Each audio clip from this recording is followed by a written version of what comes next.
వచ్చేలోపు లిస్టులన్నీ మారిపోతున్నాయి. ఆ లిస్టులో సీనియారిటీ లిస్టులు అని చెప్తున్నారు. ఒకరోజు పేరు ఉంటుంది, గంటకే పేరు తీసేస్తున్నారు.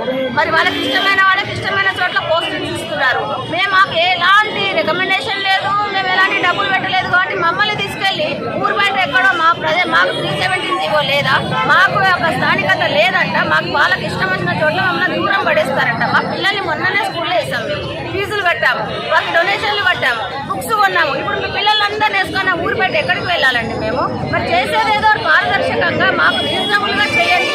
చిన్న పిల్లల్ని మొన్ననే జాయిన్ అయిన పిల్లలందరినీ సిటీలో పెట్టుకుంటాడంట.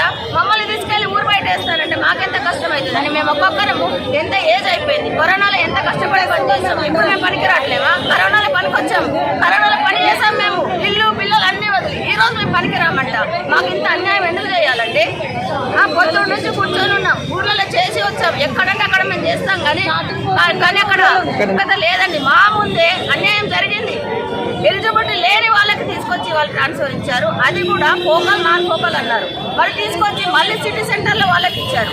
మరి మాకు న్యాయం ఎవరు చేయాలండి? అందుకే మేము రోడ్డు ఎక్కాం. ఈరోజు మా బాధను ఎవరు పట్టించుకోవడం లేదు. కాబట్టి మేము ఇక్కడ నిలబడి మేము నిరసన వ్యక్తం చేస్తున్నాము.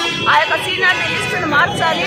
ఎలాంటి ప్రలోభాలకు పోకుండా న్యాయబద్ధంగా మాకు అందరికీ ట్రాన్స్ఫర్స్ ఇవ్వండి. మరి ఇంకానండి మేము ఒక్కొక్కరు 30 years నుంచి పనిచేస్తున్నాం. ఒక్క ప్రమోషన్ లేదు మాకు.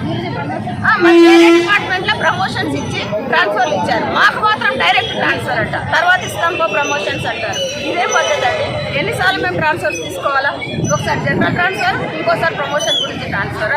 దీని విషయంలో మరి స్పందించాలి గవర్నమెంట్. మాకు న్యాయం చేయాలని మేము కోరుకుంటున్నాం.